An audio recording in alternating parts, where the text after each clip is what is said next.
여러분 안녕하십니까? 광주 MBC 뉴스투데이 시작합니다. 먼저 오늘의 주요 뉴스입니다.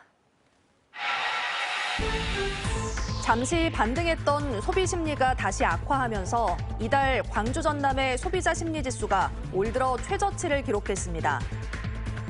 인구 감소 현상이 수도권에 비해 지방, 특히 광주 전남은 정도가 심각한 것으로 조사됐습니다. 광주의 한 저축은행에서 240억 원대 대출 비리가 적발돼 전직 은행장 등 모두 8명이 기소됐습니다. 남도 영화제가 예상보다 적은 관객 수와 예산 부담 때문에 경년제로 개최됩니다. 잠시 반등했던 소비 심리가 다시 악화되고 있습니다. 특히 이달 광주 전남의 소비자 심리 지수는 올 들어 최저치를 기록했는데요. 지역에서는 이미 수십 개월째 이 같은 비관적인 소비 심리가 관찰되고 있습니다. 김초롱 기자의 보도입니다. 광주 전남 지역의 소비자 심리 지수는 91.1로 조사됐습니다. 올해 들어 가장 낮은 수치입니다. 경제 상황에 대한 소비자 인식과 향후 지출 전망 등이 악화된 겁니다. 내년에는 더 안 좋다고 하더라고요. 아무래도 이제 적금이라든가 출자금 같은 걸 넣어놓죠. 안정된 미래를 기대할 수 없어 소비자들은 더 바짝 허리띠를 졸라맵니다. 한 150 샀다면 100만 원으로. 그냥 반찬거리 떨어지면 사러 갈 정도. 지역 소비자 심리 지수의 감소폭도 큽니다. 반등했던 지수가 한 달 만에 전국의 경우 1.0포인트 줄었는데 광주 전남은 3.8포인트 감소했습니다. 미국 대선 트럼프 승리로 수출 불안감이 커지면서 특히 지역 산업에 타격이 클 거란 우려가 깔린 것으로 분석됩니다. 광주 전남 지역 같은 경우에는 주력 산업이 이제 자동차, 가전, 반도체 이런 수출 중심 주력 산업이 많다 보니까 이런 변화에 좀 민감하게 영향을 받았다고 볼 수 있을 것 같습니다. 무엇보다 광주 전남 소비자 심리 지수가 30개월째 기준 100 이하의 비관적 전망을 보여 지역 경제가 쉽게 풀리진 않을 것으로 예상됩니다.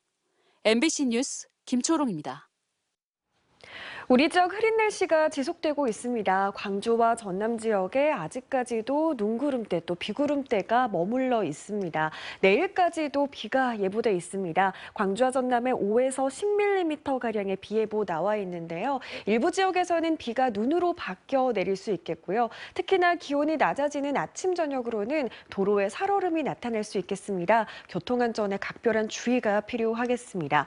서해안 지역을 중심으로는 아직까지도 강풍주의보가 발효 중입니다. 시속 70km 안팎의 강풍이 불면서 체감 온도를 더 낮게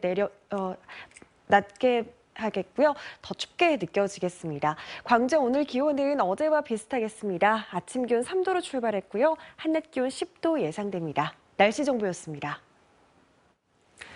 우리나라의 인구 감소 문제는 큰 문제로 꼽히고 있는데요. 테슬라의 최고 경영자 일론 머스크가 한국의 인구 붕괴를 계속해서 언급할 정도입니다. 수도권에 비해 지방, 특히 광주 전남은 그 정도가 심각합니다. 보도에 윤근수 기자입니다. 인구 145만의 도시 광주에서 지난해 태어난 나이는 고작 6,100여 명입니다. 제주, 세종, 울산에 이어 전국에서 네 번째로 적습니다. 2022년과 비교하면 1년 만에 1,200여 명, 비율로는 17.1%가 줄어 감소폭이 전국에서 가장 컸습니다. 코로나 팬데믹의 영향으로 결혼을 미룬 여파가 출산에도 영향을 미쳤을 수 있습니다. 하지만 기간을 넓혀서 보면 광주의 출생아 수가 8년 만에 반토막 날 만큼 감소세가 가파르고 일관됩니다. 전남에서도 2019년까지는 10,000명 이상을 유지하던 출생아 수가 작년엔 7,000명대로 떨어졌습니다. 출산 축하금을 비롯한 온갖 장려 정책에도 불구하고 감소세는 꺾이지 않고 있습니다. 아이 하나 키우는데 2억 넘게 든다는 그런 기사도 많이 접했고 그러다 보니까 이제 좀 부담을 아무래도 갖고는 있죠. 낮은 출산율에 따른 저출생 문제는 국가 공통의 해결 과제지만 광주 전남은 또 다른 문제가 있습니다. 인구 1,000명당 사망자 수를 뜻하는 저사망률이 전남은 11명으로 전국에서 가장 높습니다. 고령 인구가 많은 데다 의료 환경이 상대적으로 열악한 탓이 큽니다. 이 때문에 전남에선 지난해 신생아 수보다 사망자 수가 12,000명 가까이 많았습니다. 반면 광주는 사망률이 낮은 대신 학업이나 일자리 때문에 떠나는 사람이 많았습니다. 2012년 이후 12년 연속으로 광주로 들어온 전입 인구보다 전출 인구가 많아 인구가 순유출됐습니다. 12년간 순유출된 규모는 7만 명이 넘고 특히 작년엔 한 해에만 9천 명이 넘었습니다. 통계청은 이 같은 추세가 계속될 경우 30년 뒤에는 광주 전남의 인구가 260만 명 수준으로 지금보다 50만 명 이상 줄어들 걸로 전망했습니다. MBC 뉴스 윤문수입니다. 광주 상업지역 주상복합시설의 상가 면적 의무 비율이 15%에서 10%로 완화됩니다. 광주시의회는 그제 정례회 본회의에서 이 같은 내용이 담긴 도시계획 조례 일부 개정안을 통과시켰습니다. 이번 개정은 경기 침체로 인한 상가 공실 문제를 해결하기 위한 것으로 옛 전방 일신방직 개발 사업에도 영향을 줄 것으로 예상됩니다. 조사기한 연장 등을 담은 여순사건 특별법 개정안이 어제 국회 행정안전위원회를 통과했습니다. 개정안에는 지난 10월 5일에 종료된 여순사건 법정 조사 기한을 최대 2년까지 연장할 수 있고 특별 재심을 청구할 수 있는 법적 근거가 포함됐습니다. 또 여순사건 위원회 구성 시 정치적인 중립과 객관성을 최우선으로 고려하고 국회가 추천하는 4인을 포함하도록 하는 등의 내용이 담겼습니다. 광주의 한 저축은행에서 240억 원대 대출 비리가 적발됐습니다. 대출을 해주는 조건으로 브로커에게 뒷돈을 받아 챙긴 전 은행장과 해당 수사 무마 명목으로 돈을 받은 변호사 등 모두 8명이 재판에 넘겨졌는데요. 말 그대로 복마전이었습니다. 보도에 김영창 기자입니다. 광주의 한 저축은행입니다. 이 저축은행에서는 지난 2018년 11월부터 2022년 4월까지 3년 5개월 동안 241억 원의 부정대출이 발생했습니다. 당시 은행장이던 김모 씨는 브로커를 통해 건설업 등 여러 회사에 부실 대출을 해주고 은행에 138억 원의 피해를 입힌 혐의를 받습니다. 이 과정에서 은행장 김 씨는 직원과 함께 대출 서류를 조작하는 등의 조건으로 브로커에게 1억 5천만 원을 받아 챙겼습니다. 해당 브로커 역시 건설업자 등이 부정 대출을 받을 수 있도록 도왔고 이 대가로 8억 8천만 원을 받아 챙겼습니다. 수사 과정에서는 또 김 씨와 브로커에게 수사 무마 명목으로 모두 7억을 받아 챙긴 다른 법조 브로커와 지역의 한 변호사도 적발됐습니다. 이 과정에 연루된 또 다른 공범은 해외 도피를 한 상태여서 지명 수배를 내리고 추적 중입니다. 검찰은 전 은행장과 대출 브로커, 변호사 등 4명을 구속 기소하고 은행 직원과 건설업자 등 4명은 불구속 기소했습니다. 검찰은 이들 외에도 수사 편의 제공 또는 협조 의혹이 있는 검찰 수사관에 대한 후속 수사도 이어갈 방침입니다. MBC 뉴스 김영창입니다. 광주지법 형사 2단독 최유신 부장판사는 지방 보조금을 부정수급한 50대 건설업자에게 징역 6개월에 집행유예 1년을 선고했습니다. 또 같은 혐의 등을 받는 다른 건설업자에게도 벌금 300만 원을 선고했습니다. 이들은 지난 2018년 전남 영광군을 상대로 시설 투자를 마친 것처럼 꾸며 공사 보조금 1억 7천여만 원을 받은 혐의로 기소됐습니다. 어제 낮 12시 반쯤 전남 장성군 북일면의 한 주택 창고에서 불이 났습니다. 이 불로 창고에 있던 20대 남성 김모 씨가 전신 화상을 입어 병원으로 이송됐고 치료를 받고 있습니다. 경찰과 소방당국은 정확한 화재 원인을 조사하고 있습니다.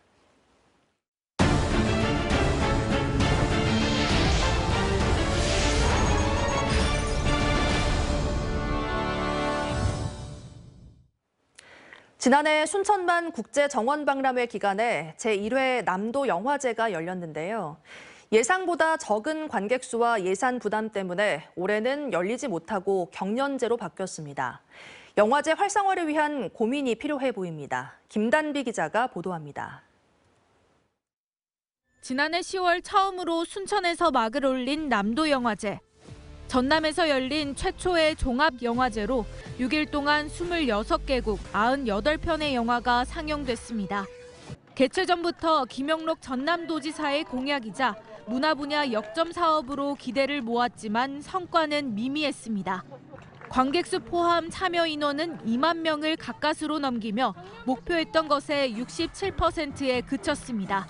영화만 상영한 게 아니라 관련 부스도 같이 했었거든요. 그래서 2만 명 이상? 시국 몫의 예산도 부담으로 작용했습니다. 남도 영화제 예산은 20억 원, 전라남도와 영화제가 열리는 기초자치단체에서 각 절반씩을 내는 방식입니다. 하지만 지난해에는 22개 시군 중 단 한 곳도 신청하지 않았습니다. 결국 전남도는 여러 상황을 고려해 올해는 영화제를 열지 않고 경연제로 바꾸기로 했습니다. 공모 끝에 최근 내년 두 번째 남도 영화제 개최지로 광양시가 선정됐지만 예산은 대폭 줄었습니다. 기업체 조금 후원을 조금 같이 하는 방이요. 이제 11호는 3억이지만 이제 기업체 참여를 같이 해가지고.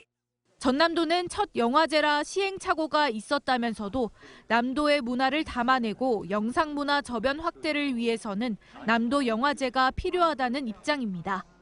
대신 지역 축제와 연계하고 상업영화를 추가하는 등 활성화 방안을 고민할 계획입니다. 독립영화 위주로만 이제 영화를 상영한 것 같습니다. 지역 축제와도 연계해서 관람객들이 많이 모이도록 해보겠습니다.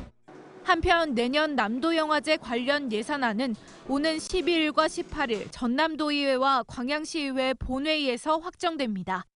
MBC 뉴스 김담입니다. 서남해의 유일한 레저항인 목포 사막도 요트마리나의 민간위탁 사업자가 15년 만에 변경됐습니다. 그동안의 독점 논란을 해소하고 마리나 항만의 활성화를 위한 계기가 될 수 있을지 주목됩니다. 보도에 신광하 기자입니다. 목포 연안 여객선 터미널이 바라보이는 사막도 내항의 요트 마리나입니다. 50피트급 요트 32척을 계류할 수 있는 시설로 지난 2009년 7월 사업비 80억 원을 들여 완공됐습니다. 육상적치장 15,900제곱미터, 클럽하우스와 전시 판매장, 40톤급 크레인을 갖춘 서남해의 유일한 마리나 시설입니다. 준공 이후 세안대가 15년간 위탁 운영하면서 폐쇄적인 운영 등으로 민원이 잇따랐습니다. 최근 위탁 기간이 만료되면서 MC에너지가 신규 사업자로 선정됐고 기존 운영자인 세안대는 교육 프로그램 담당으로 공동 참여했습니다. 사막도 크루즈를 운영하는 이 업체는 위탁 사업을 통해 목포 내항을 레저 항만으로 활성화하겠다고 밝혔습니다. 오는 2026년까지 요트 17척을 임대 또는 구입해 레저 사업을 확대하고 해양 관련 랜드마크 사업도 추진하겠다는 사업 계획서를 제출했습니다. 숙박 스테이라든지 또 그다음에 요트 대여를 한다든지 이렇게 해서 공격적으로 그 관광객 유치에 중점을 맞춘 그런 사업들을. 목포시는 건설한 지 15년이 지나면서 노후화된 마리나 시설 보수를 위해 예산 32억 원을 투입해 정비 사업에 나설 계획입니다. 폐쇄적인 운영 등 그동안 제기된 민원들을 해소하는 방안을 사업자에게 부과하겠다는 입장입니다.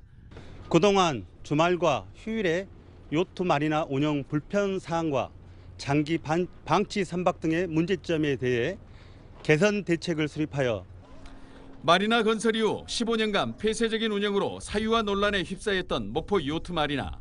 위탁업체 변경으로 운영 방식의 혁신을 통해 전남을 대표하는 레저 항만으로 거듭날 수 있을지 주목됩니다. MBC 뉴스 신광하입니다. 광주 창업 페스티벌이 오늘까지 이틀간 광주 김대중 컨벤션 센터에서 열립니다. 실증도시 광주를 주제로 열리는 이번 행사에는 240개 스타트업과 270개 투자사 등이 참가해 컨퍼런스와 투자 유치 설명회 등의 행사를 진행합니다. 특히 올해는 창업기업 제품 실증 지원 사업에 참여한 25개 실증 제품을 경험할 수 있는 실증 빌리지를 선보입니다. 미국 대선 이후 한반도 정세를 전망하고 대응 방안을 찾는 2024 광주 평화회의가 열렸습니다. 회의에 참석한 김현철 전 통일부 장관 등 통일 외교 분야 전문가들은 미 대선 결과가 트럼프의 당선으로 끝나면서 국제 질서의 불확실성이 더 커졌다며 남북 관계와 북미 관계 등 한반도 정세도 크게 술렁일 것이라고 전망했습니다. 또 트럼프 정부에서 전통적인 동맹의 논리는 통하지 않을 가능성이 높아졌다며 한미일 동맹에만 의존하는 외교에서 벗어나 한쪽에 치우치지 않는 유연한 외교 안보 정책을 모색해야 한다고 제안했습니다.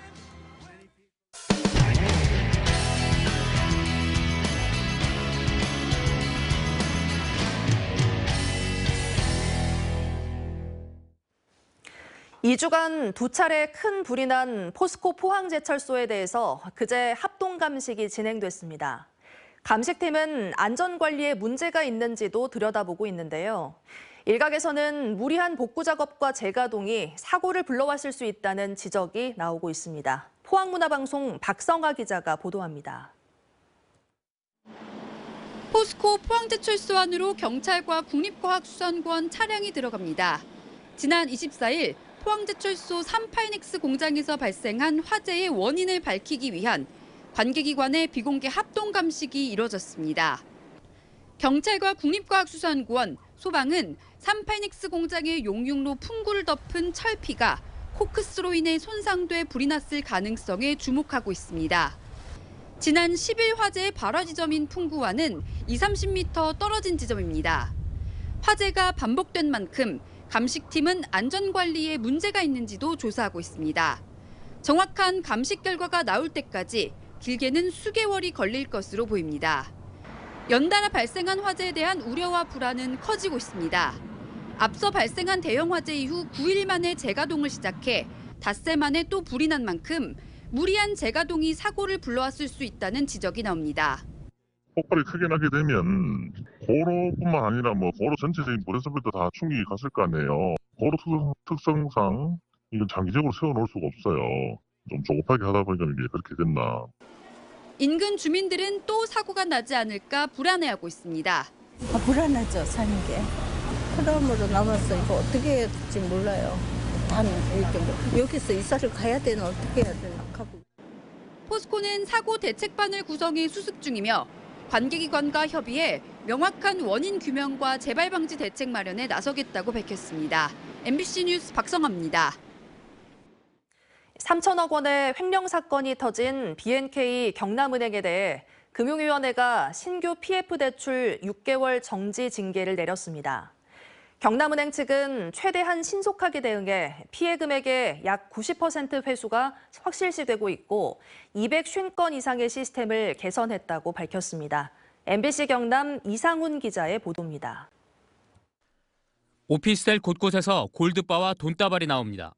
전 경남은행 이모부장이 횡령한 약 3천억 원 가운데 147억 원이 은신처 3곳에서 발견됐습니다. 가짜 대출 서류에 위조 직인을 찍어 대출을 일으키고 돈을 빼돌리는 수법이었는데 범행은 14년이나 이어졌습니다. 횡령을 은폐하기 위해서 다른 PF 사업자에서 반복적으로 횡령해서 돌려막기 때문에 이렇게 크게 늘어난 것입니다. 이에 대해서 금융위원회는 경남은행에 신규 PF 대출 6개월 정지와 과태료 3억 8천만 원 중징계를 확정했습니다. 관리 부실 등의 책임을 물은 건데 내부 통제 문제로 은행이 받은 제재 수위 가운데 가장 높습니다. 단 부울경 지자체가 발주하고 지역 공공복리 증진 목적의 사업장 대출은 제외한다고 밝혔습니다. 이와 관련해 경남은행은 실제 횡령액 595억 원 가운데 대출 원리금으로 이미 회수한 261억 원, 압수품, 가압류, 선순위 채권 등으로 최종 피해액은 70억 원 수준으로 예상했습니다. 저희는 고객의 피해가 없어야 한다, 또 사고 피해액을 최대한 환수한다는 일념하에 전 임직원이 신속히 대응했습니다. 그 결과 사고 금액의 약 88% 환수가 확실시됩니다.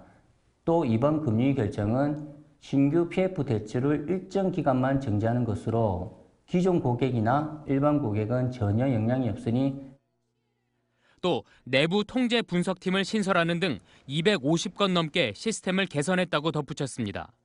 한편 1심 재판부는 이모 부장에 대해서 징역 35년과 추징금 159억 원을 선고했는데 검찰과 이 씨 모두 항소해 현재 2심 재판이 진행 중입니다. MBC 뉴스 이상훈입니다. 신의 방패라고 불리는 이지스 시스템에 탄도미사일 요격 능력까지 탑재한 우리 해군의 차세대 이지스 구축함 정조대왕함이 해군에 인도됐습니다. 북한의 도발을 우리 해역 어디에서도 저지할 수 있는 정조대왕함은 1년 동안 다양한 시험을 거쳐 전력화될 예정입니다. 울산문화방송 이다은 기자입니다. 우리나라 해군의 최신의 이지스 구축함 첫 번째 함정인 정조대왕함이 해군에 인도됐습니다. 정조대왕함은 신의 방패라 불리는 이지스 시스템에 탄도미사일을 탐지 추적해 요격까지 가능한 능력을 갖춰 해군의 주먹으로 불립니다. 정조대왕함에 탑재될 SM-3 미사일은 요격 고도가 1000km를 넘어 대륙간 탄도미사일을 요격할 수 있습니다. 북한 탄도미사일을 한반도 작전 해역 어디에서든 요격할 기회가 생기는 겁니다. 독자 개발한 통합 소나 체계를 갖추고 있어 추중 위협에도 탐지 대응이 가능합니다.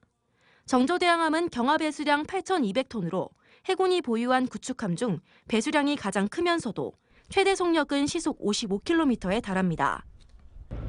정조대왕함은 지난 2022년 7월 진수에 최대 속력 평가 등 550여 개의 까다로운 평가를 통과했습니다. 해군은 다음 달 초 취역식을 열어 함정이 해군에 왔음을 알리고 1년간 시험을 거쳐 전력화할 계획입니다. 정조대왕함 승주원 모두는 실전적 작전 수행 능력을 갖춤으로써 북한의 도발을 강력히 억제하며 대한민국 바다를 굳건히 수호해 나가겠습니다. 정조대왕함 인도식에는 K함정의 우수성을 확인하기 위해 7개국 인사 20여 명이 참석했습니다. 정조대왕함에 탑재된 가스터빈과 전기 추진 체계의 하이브리드 함정 건조 기술은 해외에서도 인정받고 있습니다.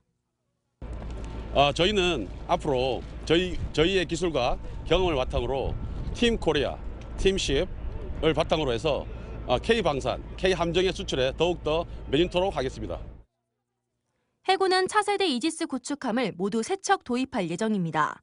1번함인 정조대왕함 인도에 이어 2번함 다산 정약용함은 내년 진수를 앞두고 있고 3번함도 지난달 건조에 착수했습니다. MBC 뉴스 이다은입니다.